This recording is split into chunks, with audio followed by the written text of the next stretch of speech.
tentram, dan bahagia.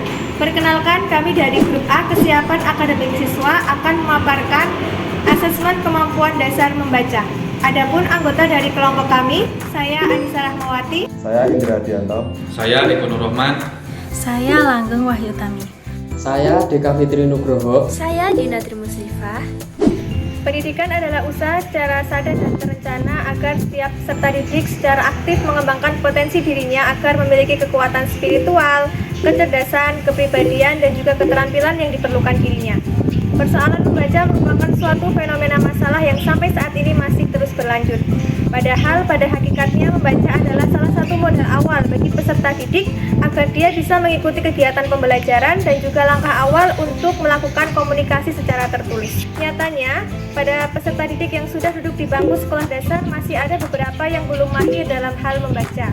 Oleh karena itu, diperlukan asesmen akademik membaca yang dilakukan di kelas rendah dan juga kelas tinggi yang bertujuan untuk mengukur seberapa jauh anak bisa melakukan keterampilan membaca. Selanjutnya, tujuan asesmen. Asesmen adalah membaca untuk mengetahui siswa di dalam kemampuan kecepatan membaca dan membantu guru menavigasi peserta didik untuk mengetahui kecepatan dan cara membaca yang benar. Asesmen membantu peserta didik di dalam mengetahui pembelajaran yang ada. Asesmen juga memberikan pengaruh besar kepada pendidik untuk mengetahui bagaimana siswa dan kemampuan siswa di dalam membaca yang dilakukan di dalam sehari-hari. Asesmen membaca dibagi menjadi dua. Yang pertama, asesmen kemampuan akademik dasar membaca yang terdiri dari membaca lanjut dan membaca permulaan. Kemudian yang kedua, asesmen kemampuan perkembangan prasyarat atau persepsi yang terdiri dari persepsi visual dan persepsi auditoris. Lalu, teknik yang digunakan pada asesmen ini adalah teknik tes yang terdiri dari tes lisan dan tes tertulis. Asesmen membaca lanjut. Dalam asesmen ini terdapat 3 lingkup, diantaranya 1. Membaca literasi, 2. Membaca interpretasi, 3. Membaca kritis. Adapun contoh soal dari asesmen ini seperti gambar berikut. Nah, perhatikan teks berikut. Bacalah terlebih dahulu soal yang tersedia. Setelah membaca soal, bacalah tiap kalimat pada teks hingga benar-benar paham dengan isi ceritanya. Selanjutnya, jawablah pertanyaan yang disajikan. Pertanyaannya, mengapa Bango marah dan kesal dengan rubah?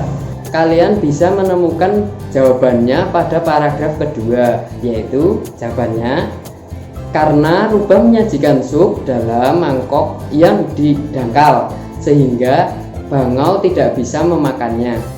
Bergeser pada asesmen membaca permulaan, asesmen ini memiliki 5 ruang lingkup, diantaranya 1. Pemahaman simbol bahasa atau huruf vokal, 2. Pemahaman simbol bahasa atau huruf konsonan, 3. Membaca suku kata berpola, 4. Membaca kata, 5. Membaca kalimat. Untuk contoh soalnya seperti berikut. Soal menjodohkan. Pada gambar di samping telah tersedia 1 baris huruf vokal cetak kecil dan juga huruf vokal cetak kapital. Kalian diminta untuk memasangkan atau menjodohkan antara vokal kecil dengan huruf vokal kapital yang sama. Caranya, kalian tarik garis yang menyilang dari titik vokal kecil ke titik vokal kapital yang sesuai. Untuk penyelesaiannya seperti ini. A kecil ke A besar, I kecil ke I besar, U kecil ke U besar, E kecil ke E besar, O kecil ke O besar.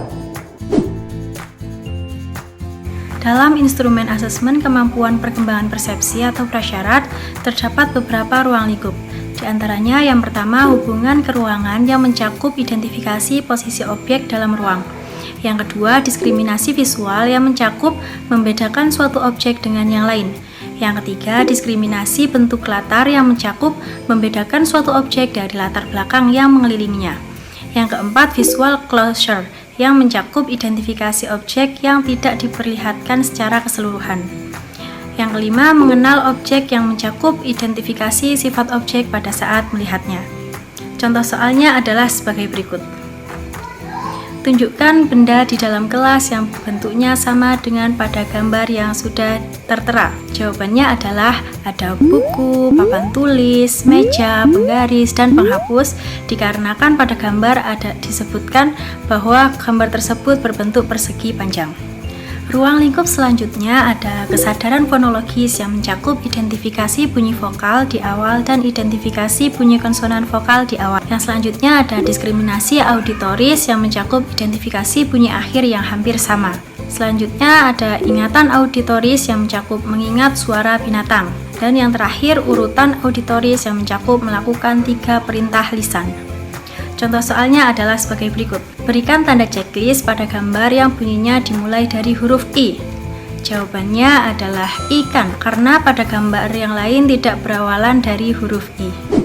Baik, selanjutnya closing statement dari saya. Untuk para praktisi atau pendidik di sekolah inklusif, yaitu kita harus memastikan murid dapat memahami materi bacaan serta cakap berpikir melalui bacaan. Kita perlu melakukan pendampingan dengan mengajarkan strategi membaca yang tepat. Strategi ini perlu disesuaikan dengan kemampuan membaca murid agar mereka mampu membaca dan memahami bacaan dengan baik.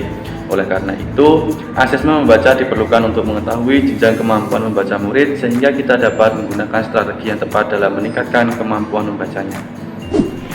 Sekian pemaparan dari kami, semoga bermanfaat. Salam.